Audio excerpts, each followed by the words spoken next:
দুর্গাপুজো গিয়ে কালী পুজো চলে আসলো, তোমাদের সাথে সেভাবে ব্লগও শেয়ার করা হচ্ছে না, বাট খুব তাড়াতাড়ি আমি কিন্তু ব্লগ নিয়ে আসবো, মানে আমার ডেইলি ব্লগগুলো নিয়ে আসবো। তো তোমরা কেমন আছো অবশ্যই জানাবে।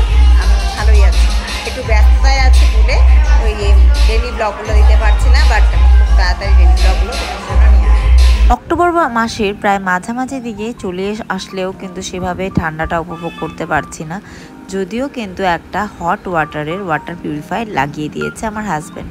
বললো যে সবসময় গরম জল করে খাও, তো এটা তোমার জন্য স্পেশাল। তো একটা big thanks to my husband. আর যথারীতি ঘুরতে গেছিলাম, ঘোরার থেকে চলে এসেছি, নিজের কাজে ফিরে গেছি। দেখতে পারছো ক্লাস চলছে, আমার রেগুলার ক্লাস সব স্টার্ট হয়ে গেছে।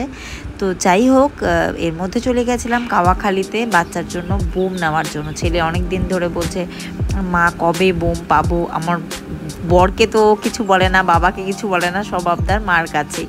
তো বললাম যে চলো নিয়ে আসি। তো আমি আমার হাজব্যান্ডকে নিয়ে চলে গেছিলাম কাওয়াখালীতে।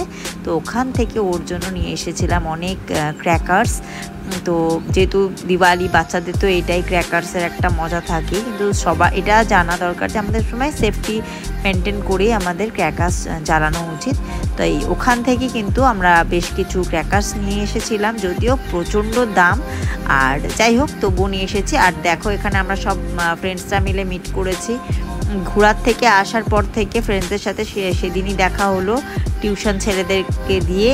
তারপর আমরা মায়েরা সবাই আমার ফ্রেন্ডসরা মিলে আড্ডা দিলাম, লস্যি, চা, চিকেন পকোড়া, পেঁয়াজের পকোড়া, বাস ভালোই কাটলো। এবার হলো দিওয়ালি চলে এসেছে, দেখতে পাচ্ছ দিওয়ালির জন্য আমার ঘর পুরো সেজে গুজে রেডি।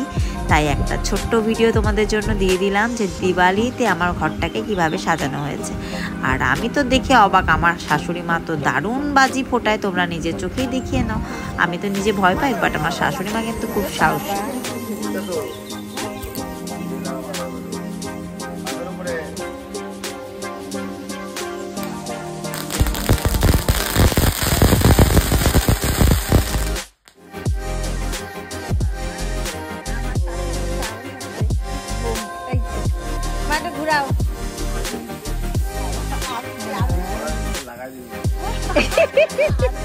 তো দেখতেই পারছো আমার বাড়িতে কিন্তু দিওয়ালি শুরু হয়ে গেছে। আমার ননাস আছে, আমার শাশুড়ি মা আছে, ছেলে, স্বামী আর আমি সবাই মিলে কিন্তু শুরু করে দিচ্ছি। যদিও আমি কোনো ক্র্যাকার্সে এখনো হাত লাগাইনি, আমার শাশুড়ি আর আমার ছেলেই উদ্বোধন করলো। হ্যাঁ, আমার ননাসও ফুটিয়েছে। তো যাই হোক, সবাইকে অগ্রিম দীপাবলি শুভেচ্ছা। কারণ দুর্গাপূজাটা কিভাবে গেল, কোন দিয়ে গেল কিছুই বুঝতে পারিনি, কিন্তু দীপাবলিটাকে আমি একটু এনজয় করতে চাই। তো ছোট্ট একটা ব্লগ তোমাদের জন্য নিয়ে আসলাম, আশা করি তোমাদের ভালো লাগবে। আর পরপর আমি আরও অনেক ব্লগ আনবো, আর যদি তোমাদের ভালো লাগে অবশ্যই আরও ব্লগ নিয়ে আসবো। আর সাথে থেকেও সবসময় অনেক গল্প তোমাদের সাথে বাকি আছে, ভিডিও শেয়ার করার সাথে সাথে অনেক গল্প হবে তোমাদের সাথে। তো আজকের ভিডিওটা কিন্তু এতখানি, বাই বাই।